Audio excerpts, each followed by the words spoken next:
আচ্ছা, তো আসলে সেই কষ্টের কথাগুলো একটু যদি বলতেন। কষ্টের কথা কি, এক জায়গায় আমার বিয়ে হচ্ছে, বিয়ে হনে স্বামী তো এখানে যৌতুক চায়, হ্যাঁ। টাকা চায়। আচ্ছা। আমার বাবা বাইরে থাকতে তারা 1 লাখ টাকা যৌতুক দিছিল। হ্যাঁ। যৌতুক দেওয়ার কারণে আরো কিছু টাকা আর কি হয়েছিল, দিতে পারিনি। বাবাটা তো মারাই গেল। পরে সে কখানে যৌতুক নিয়ে আসো, যৌতুক নিয়ে আসো, আমি যৌতুক দিতে পারলাম না বলেই সে আমার তালাক দিয়ে দিল। আচ্ছা, এই আমি যৌতুক, ভালোবাসে বিয়েটা করছিলাম। তো এই যে ভালোবাসার মাঝে আবার যৌতুক কেন আসলো? যৌতুক কেন আসলো, সে তো একটু লোভী আসছিল।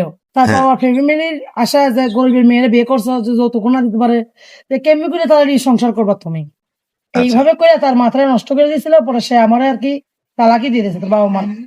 আচ্ছা, আপনি আগে জানতেন না যে এই যে যাকে ভালোবাসলেন সে যে লোভী, এটা কি আগে বুঝতে পারেন নাই? আগে যদি বুঝতে পারতাম, তা কি মানুষের সাথে মানুষের জীবন এতটা জোড়ায়, একটা ভালোবাসা করে একটা সম্পর্ক করে কেউ জোড়াতে চায় না। বুঝতে পারি না বিধায় তো এরকম করছি। কতদিন সম্পর্ক ছিল তার সাথে আপনার? তার সাথে আমার সম্পর্ক ছিল 2 বছর। 2 বছর। এই 2 বছরে সম্পর্কের মাঝে কোথায় কোথায় ঘুরতে গেছিলেন? অনেক জায়গায় ঘুরতে গেছি, পার্কে গেছি, গেছি ঘুরতে ঘুরতে, যে আমার স্বামী হবে।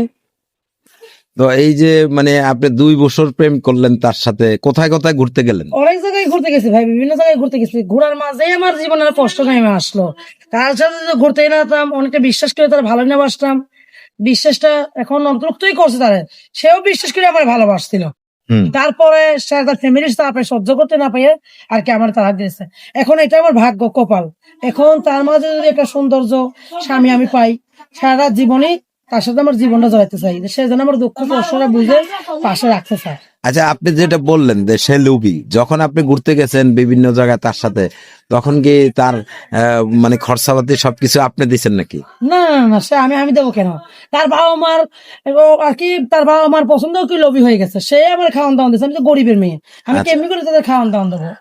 ও আচ্ছা, তার মানে ঘোরাফেরার খরচ সেই দিছে, সেই দিন পরবর্তীতে আর কি লোভ লোভ করেছে নাকি? হ্যাঁ, বাবা মার ফ্যামিলির চাপে পড়ছে আর কি, চাপে পড়া আর কি তালাকটাও দিতে চাপে পড়ে। পরে এখন তারাও আমি ভুলে গেছি, সে একটা বিয়ে শাদী করে ফেলেছে। এখন আমি চাই যে একটা ভালো মনের মানুষ পালে আমি বিয়ে শাদী বসবো, বাকিটা জীবন এইভাবে একা থাকা যায় না। আচ্ছা, কেমন বয়সে চাচ্ছেন? যেমনই বয়স হোক না কেন, বয়স্ক হোক অবয়স্ক হোক, কোনো সমস্যা নেই। সে যেন আমার কোনো বিয়ে শাদীর আগে যে কোনো খারাপ কথা না বলে, তার কাছে আমি মাপ চাই। বিয়ে শাদী করে পরিবর্তন, বিয়ে শাদী করে সে আমার অনেক কথা বলুক, তার কথা আমি সহ্য করে নেবো, সে আমার স্বামী। আচ্ছা, বিয়ের আগে কি বলে? বিয়ের আগে অনেক কথাই বলে, যে ঘাড় থেকে অন্য ফেলা, একটু অন্যটা ফেলাই তো দেখো, আমি তোমার দেখি, সেটা আমি পাপের কাজ করতে পারবো না। কেন, আমি নামাজ পড়ি, নামাজ পড়তে হয়, একটা মুসলমান মেয়ে যদি একটা এরকম কাজ করতে যাই, সে তো মুসলমান হয় না কখনো। এই কারণে আমি ভয় পাই যে সে কখনো যেন আমার কোনো দুর্নাম না ছড়ায় রাস্তাঘাটে। আচ্ছা। তোমরা একজনের সঙ্গে করতে গেলে সবাই তো করবে যে আমার তুমিও একটু অন্যরা ফেলাও, এটা খারাপ। আচ্ছা। চাই একজন, আমি 10 জন চাই না, ভালো মনের মানুষ একজন চাই, সে সারা জীবন আমার পাশে থাকে। আচ্ছা, তো আপনার সাথে যদি কেউ যোগাযোগ করতে চায়, কিভাবে যোগাযোগ করবে? কিভাবে যোগাযোগ করবে? মোবাইলের মাধ্যমে যোগাযোগ করবে। তো মোবাইল নাম্বারটা কি বলতে পারেন?